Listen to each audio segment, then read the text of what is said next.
Yo, what's good, people? Today I'm going to be reviewing a popular button by the name of gamer finger buttons. It's a very different video to what I usually do, but as most of you might know, that I've been trying to transition to hitbox, and previously I did have the Quamba Gravity KS buttons in my hitbox, and this is another silent button. I feel like this button is quite popular just because of how difficult it is to actually get your hands on gamer finger buttons. I know that the company itself, because this website you can get them from is IST in Korea. This is a Korean brand. It's kind of like a one-stop shop for all your arcade needs, you know, levers, micro switches, arcade stick cases, anything you can think of kind of arcade, you can find it here. So they started stocking gamer fingers. It's still really difficult to get them because they're all sold out now. So yeah, I was lucky in ordering them in the colors that I wanted. I was quite quick on the order, but this is kind of just like a comparison video and like a mini review of how I feel about the gamer finger buttons, where I feel like they're overhyped or whether I feel like, you know, they're worth the hype. Let me just show you what. So my custom hitbox is an obsidian, so it's an obsidian turned into a hitbox. So I'll show you it one more time. So yeah, so they have the gamer finger buttons obviously installed, and I'm just gonna share like my thoughts on the gamer finger buttons compared to Sanwa buttons, compared to say Mitsu buttons, compared to crowns, because I think this new wave of arcade buttons is kind of like the mechanical arcade button, which essentially is just an arcade button with a mechanical switch inside it, rather than like a normal traditional arcade button switch, which is what a Sanwa button would have or a Seimitsu button would have. And it's really weird because some switches, they feel different depending on what housing they're in, and you can get the same feeling with, like, for example, arcade levers, and they have a housing, but you would put a rubber grommet, rubber tension inside the housing, and this would give a different feel depending on what housing you insert the rubber into. It would have a different feeling. So for example, a Fujin would have a different feel to a knee lever, and then that would have a different feeling to a Myongshin Fanta lever. So it's with the same tension, right? So it's the same concept here. So I can tell you from experience that this button is I believe it's a speed silver, so a Cherry MX speed silver switch. And so that's what gamer finger buttons have in by default. You can switch them because it's hot swappable. You can literally just rip out the switch, insert another, and you know, wire it up, and there you go. This is how the gamer finger buttons are configured. You know, you've got the cap, which you actually press when you're pressing a button. You've got the cushion pad, which gives it that silent feel. Also, depending on what switch you have, if you then buy a clicky switch, like a blue switch, it's going to make noise. But because the speed silvers are silent and they're linear, they don't make noise, as much noise. So that's why the gamer finger buttons are so quiet. And then obviously you've got the socket and the base. Socket to hold the switch in place, and then the base is to kind of house them in the arcade case. So that's how a gamer finger button is built. And then obviously you can see more details about the switch operating force and stuff like that. That brings me on to my next point, the operating force. So if you compare the switch operating force to the Quamba Gravity KS, which is probably the rival in terms of like silent mechanical buttons, I guess, because the thing is with the crowns, they don't make silent crowns in 24mm size, which is what you would need for a hitbox.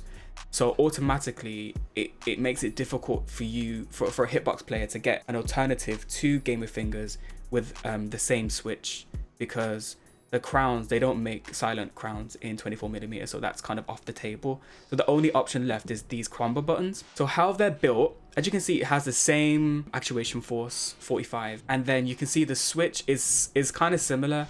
I guess it's a linear switch, it's silent. It is a different brand though, it's an Omron. And it doesn't really give you much detail. It just says a custom Omron. So I don't know what how they customize the switch from stock, but yeah, all it says is it's a custom Omron switch. It gives you the actuation force. It tells you what type of switch it is. It's a silent linear switch. So we can only compare this switch to a Cherry Speed Silver switch. Is the same type of switch, same actuation force.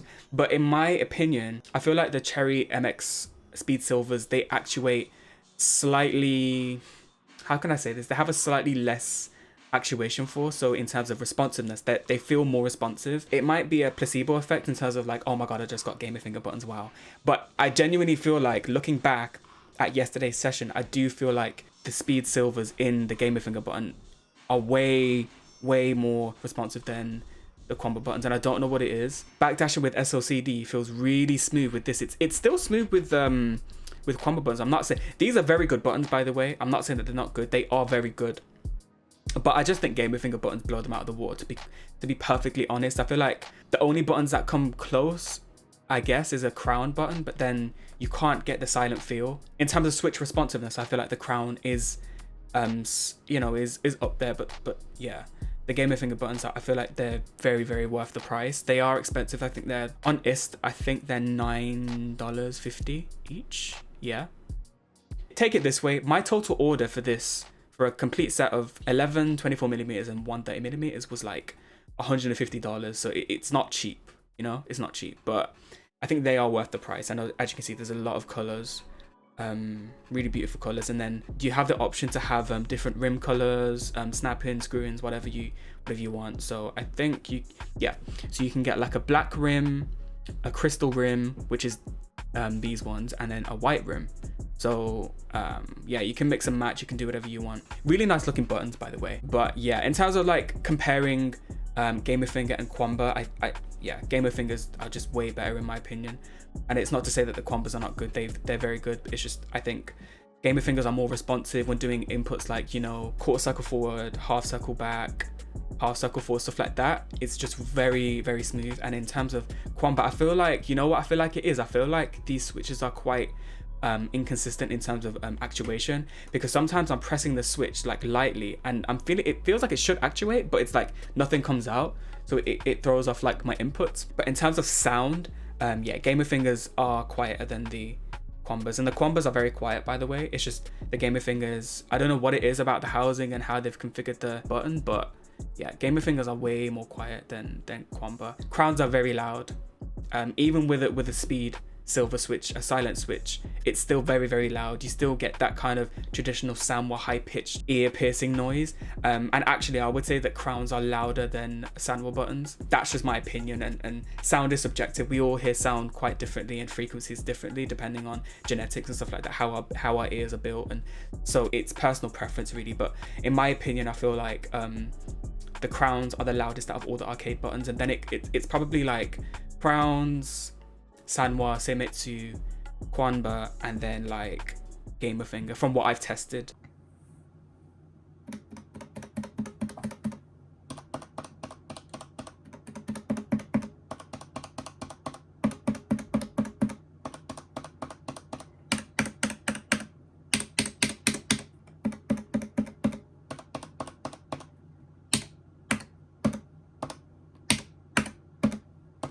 Okay, so now we're in Tekken, and I just want to touch upon quickly why I think the gamer finger buttons are just a more consistent button. I already mentioned kind of like the actuation force kind of translates to just easier pressing, and actually my backdash has gotten a lot smoother with using SLCD with these buttons. I've noticed a difference slightly in my movement, and while standing inputs, let me turn counter hit off. So while standing inputs are way easier on P1, they were always pretty easy on P2, like that. But on P1, I sometimes got QCF2, and I don't typically get that anymore. I feel like it's more consistent. Even dash while standing moves are easier to do. So as you can see, way more consistent. And then one last thing to kind of reiterate the movement aspect is there's a sequence that you need like a basically near perfect backdash cancel.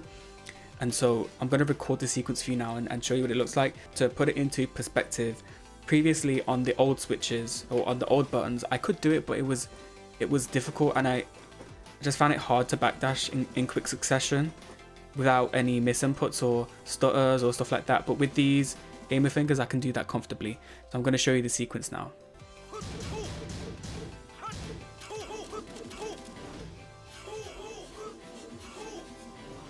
So as you can see there, you need perfect backdash to evade the whole Razor Rush string, and that's something that I could do previously, but it was quite inconsistent, and now I can kind of backdash it consistently.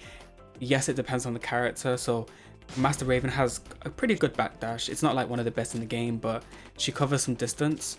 But I feel like her backdash, she covers more range when she later on in the animation. So some characters like Zafina or Lars or Kunimitsu, they kind of cover distance really fast over a short period of time, where I feel like Master Ravens is more of a, you need to let the whole animation play out like this. You can't mash because she's not going to go anywhere.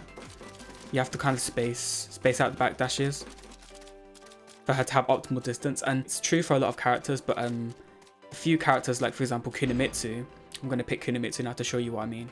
Okay, so now we're using Kunimitsu. So what I was saying before is that some characters you can actually mash backdash and you will still cover distance, because cancelling the animation early on, you will still cover a lot of distance.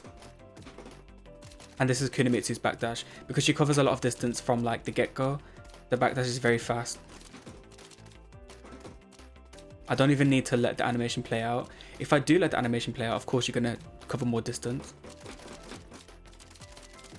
So yeah, just a few minor things I think the gamer fingers do help me with in terms of inputs, movement, backdashing, stuff like that.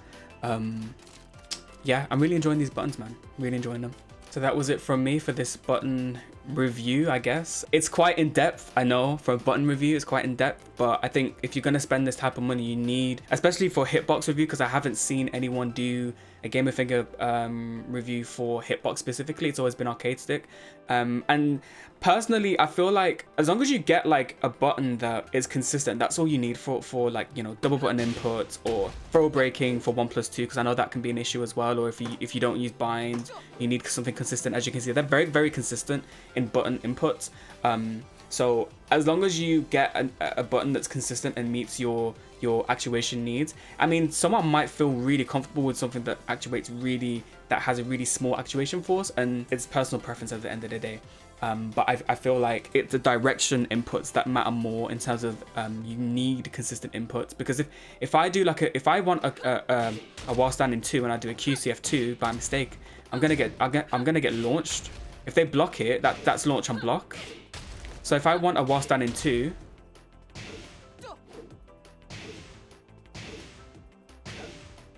it needs to be consistent, right?